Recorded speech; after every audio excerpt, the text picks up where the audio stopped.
আসসালামু আলাইকুম। আমি কথা বলতেছিলাম সফলতা নিয়ে। তো দেখুন, আমরা কেউ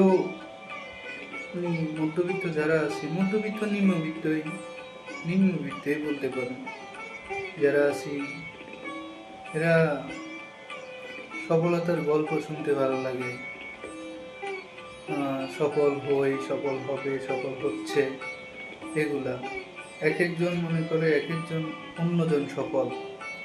সফল যারা মনে করে, হ্যাঁ মনে করে অন্য আরেকজন সফল।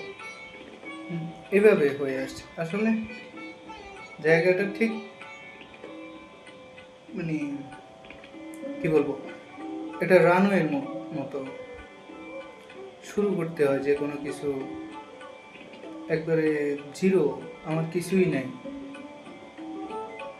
তো সেখান থেকেও শুরু করা যায়।